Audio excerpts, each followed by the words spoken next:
당장 한국 증시의 반등이 어려운 이유는 당장 원화 강세장이 펼쳐지기 어려운 이유와 일맥상통합니다.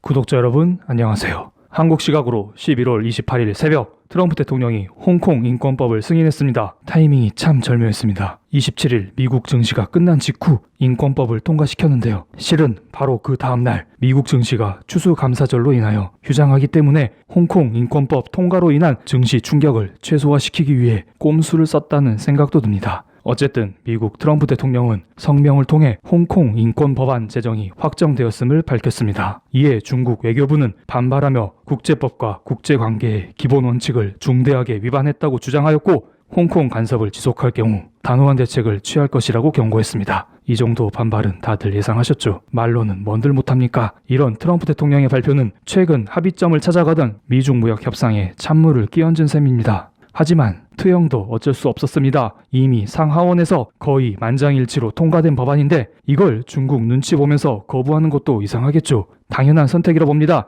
그런데 지금 트럼프 대통령의 탄핵 이슈도 걸려있기 때문에 무조건 인권법을 승인하면서 홍콩 지지를 표명할 수 있는 상황은 아닙니다. 트형 입장에서는 어쩔 수 없이 홍콩 인권법을 승인했지만 나는 여전히 중국 너네와 협상하고 싶다는 모습을 보여줄 필요가 있습니다. 실제로 그의 심정도 이와 비슷할 거라 봅니다. 혹시 홍콩 인권법에 대해 자세한 내용이 궁금하신 분은 저의 지난 영상을 참고해 주시면 됩니다. 어쨌든 미중 무역 협상을 원하고 있는 트럼프 대통령은 홍콩 인권법을 어쩔 수 없이 승인했지만 그 이전부터 중국과의 무역 협상에 대한 긍정적인 태도를 보여줬습니다. 최근 그의 발언 몇 개를 발췌했습니다. 트럼프 대통령은 시진핑 중국 국가주석과 좋은 관계를 맺고 있다며 중요 합의에 막바지 진통을 겪고 있다고도 밝혔습니다. 그러면서 협상이 아주 잘 진행되고 있지만 홍콩도 잘 되길 원한다고 말했습니다. 홍콩 인권법 통과로 인하여 중국은 반발했지만 외신들은 홍콩 인권법과 미중 무역 협상은 별개라면서 트럼프 대통령이 홍콩 인권법에 서명했지만 미중 무역 협상에는 큰 영향을 미치지 않을 것이라고 보도하고 있습니다. 크게 월스트리트 저널과 사우스 차이나 모닝 포스트 두 개의 언론사에서 발표를 했는데요. 두 언론사 모두 공통적으로 중국은 홍콩 인권법 통과에 강하게 반대하지만 미중 무역 협상은 계속하길 원한다고 보도했고 트럼프 대통령이 뉴스 유통을 최소화시키기 위해서 추수감사절 직전 홍콩 인권법에 승인하는 등 중국에 최대한 성의를 표시했다며 인권법으로 인해 미중 무역 협상이 중단되는 일은 없을 것이라고 전망했습니다. 제가 볼 때에는 미국 주식 떨어질까봐 이 타이밍에 보도한 것 같은데 어쨌든 언론에서는 엄청 긍정적으로 해석했습니다. 이런 기사가 어떻다, 사람들의 반응이 어떻다 이런 것들은 중요하지 않습니다. 우리는 중점적으로 지켜봐야 하겠습니다. 그게 뭘까요? 바로 달러 대비 위안화 환율입니다. 중국은 날마다 오전 10시 30분경 달러 대비 위안화 환율을 고시합니다. 편하게 위안화 환율이라 부르겠습니다. 이 수치가 올라가면 위안화 가치 하락, 달러 가치 상승을 의미하고 이 수치가 하락하면 위안화 가치 상승, 달러 가치 하락을 의미합니다. 중국은 미중 무역 전쟁이 지속되면 수출 경쟁력을 확보하기 위해 위안화 가치를 인위적으로 하락시켰습니다. 즉 위안화 환율을 상승시켰습니다. 반대로 중국은 미중 무역 합의를 원하면 위안화 가치를 올렸습니다. 즉 위안화 환율을 하락시켰습니다. 저의 구독자님들은 이런 관계는 다들 아실 거라 믿겠습니다. 홍콩 인권법이 11월 28일 새벽에 통과됐습니다. 그렇다면 우리는 11월 28일, 29일 위안화 고시 환율을 통해 이번 사태를 대하는 중국의 자세에 대해 알아볼 필요가 있을 거라 봅니다. 11월 28일 위안화 고시 환율은 전일 대비 0.1% 하락한 7.071 위안, 11월 29일 위안화 고시 환율은 전일 대비 0.04% 상승한 7.298 위안을 보여줬습니다. 제가 볼 때에는 고시 환율 자체만 보면 중국의 협상 의지는 아직 꺾이지 않았다고 봅니다.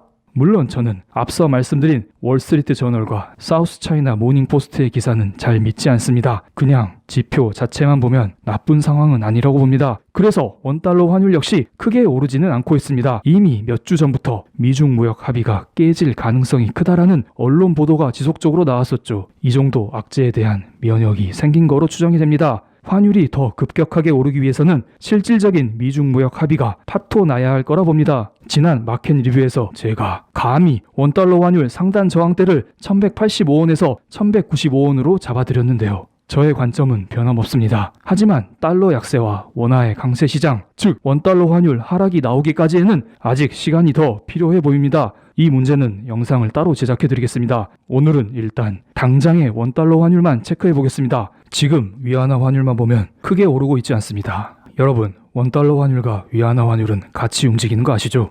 원달러 환율 자체가 지난 10월달 신흥국 화폐 강세장에서 유별나게 상승했기 때문에 이번에는 역으로 원화 약세가 위안화 약세에 비해 심하게 나타나고 있습니다. 쉽게 말씀드리면 위안화 환율은 크게 오르지 않았습니다만 원달러 환율은 상승 추세를 보여주고 있습니다.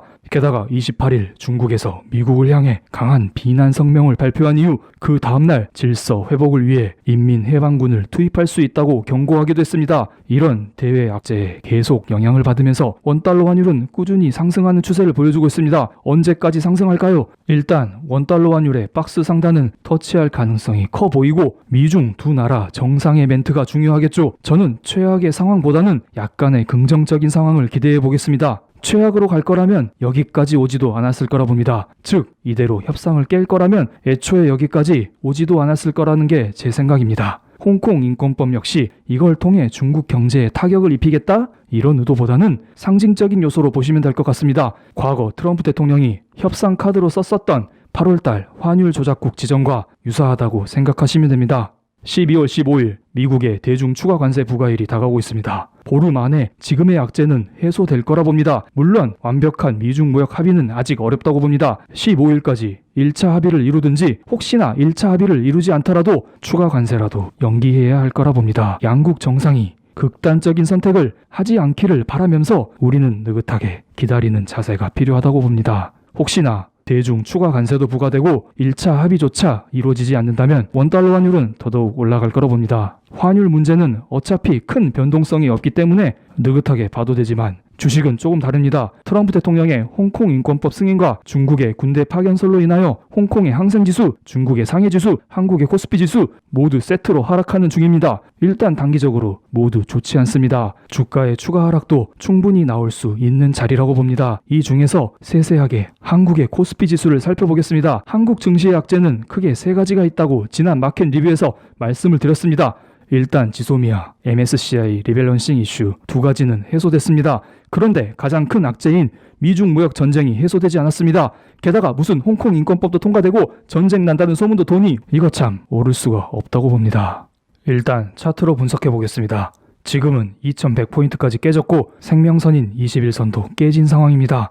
아직 바닥을 가늠하기 어렵다고 봅니다. 어디까지 내려올지는 가늠하기 어렵습니다. 지금은 트럼프와 시진핑 말 한마디에 따라 흐름이 갈릴 거라 봅니다. 하지만 저는 여러 가지 이유를 들어 2020년 신흥국 증시의 반등을 보고 있는 입장으로서 잡주가 아닌 실적주라면 굳이 손절할 필요는 없다고 생각합니다. 여전히 모아갈 타이밍입니다. 다만 최적의 바닥 타이밍을 노리시는 분은 지금은 아니라고 보고 조금 외국인의 매도가 진정될 때를 노려보는 게 나아 보입니다. 12월 15일이 가까이 다가오면 다가올수록 추가 매수를 노려보는 게 낫고 조금 더 안정적인 매수를 노리시는 분은 1차 미중 합의 분위기가 갖춰지면 그때 들어가는 것도 나쁘지 않아 보입니다. 그래도 요즘 외국인이 자꾸 매도하니 불안하신 분이 계실 거라 봅니다. 이 부분도 따로 영상으로 제작해드리겠습니다. 숙제가 점점 늘어나네요. 최근 원달러 환율 문제와 외국인의 한국 시장 엑소더스 조만간 숙제를 해결하겠습니다. 당장 한국 증시의 반등이 어려운 이유는 당장 원화 강세장이 펼쳐지기 어려운 이유와 일맥상통합니다. 이 부분은 추가 영상으로 말씀드리겠습니다. 말이 너무 빨랐죠? 조금 천천히 해보겠습니다. 천천히 광고 하나 보고 가시죠. 광고 큐! 이대로 끝나면 섭하겠죠. 미국 증시를 잠깐 보겠습니다. 지금 한국 시각으로 11월 29일 오후 6시쯤 이 영상을 촬영하고 있습니다. 이때에는 당연히 트럼프 대통령의 홍콩 인권법 승인이라는 악재가 반영되기 전일 테니 이 점은 감안하면서 봐주시기 바랍니다. 미 증시는 거침없이 상승 중입니다. 미국의 3분기 GDP가 기존 전망치인 1.9% 상승에서 2.1% 상승으로 상향 조정되었으며 핵심 자본재 주문 역시 전월 대비 1.2% 증가하면서 최근 9개월 동안 가장 큰 상승폭을 보여주고 있습니다. 미국 경기는 확실히 회복하는 추세로 접어들었습니다. 아직 불안한 감도 있지만요. 하지만 미국 역시 미중 무역 협상이라는 과제가 남아있는 상황입니다. 이런 상황 속에 홍콩 인권법 승인은 악재로 작용할 가능성이 크겠죠. 그렇다면 여기에서 미국 주식을 사야 하느냐? 이러한 질문이 나올 수 있겠는데요. 당연히 신규 매수자의 경우는 좋은 매수 타이밍은 아니라 봅니다. 지금까지 너무 많이 올랐기 때문에 오히려 미국과 중국 1차 합의가 나오면 이슈 소멸로 인하여 하락할 가능성이 큽니다. 지금 사는 것은 마치 서울에 있는 신축 아파트를 매수하는 것과 같습니다. 오르고 있는 급등 주식을 추격 매수하는 꼴이죠. 지금은 조금 마음을 가라앉히고 관망하는 게 나아 보입니다. 기보유자분들 역시 고점에서 일정 부분 수익 실현을 하셨다면 장대 음봉을 동반하는 하락을 막기 전까지는 홀딩 하셔도 괜찮아 보입니다. 사견이니 참고만 해주세요. 일반적으로 신흥국 증시는 신흥국끼리, 선진국 증시는 선진국끼리 비슷한 패턴을 보이면서 움직입니다. 미국과 함께 선진국으로 분류되어 있는 독일 증시를 보겠습니다. 독일 증시 역시 10월 들어 가파른 상승을 보여줬었는데 요즘 고점을 돌파하지 못하고 횡보하는 모습을 보여주고 있습니다. 경기 침체에 맞서 화폐 가치 하락으로 인하여 주가가 오르는 모습을 보여줬지만 최근 들어 약발이 슬슬 떨어지는 모양새죠. 미국 주식에 관심이 있는 분은 독일을 비롯한 일본, 프랑스 등 선진국 증시가 전 고점을 돌파하면서 더 오르는지 꼭 체크하시기 바랍니다. 미국을 제외한 나머지 선진국 증시가 계속해서 횡보하는데 미국만 오른다면 약간은 조심할 필요가 있어 보입니다. 조심의 의미는 신규 매수하기에는 위험하다는 말입니다. 오늘 영상이 마음에 드신다면 좋아요 꼭 눌러주시고 댓글도 제 마음 아시죠? 감사합니다.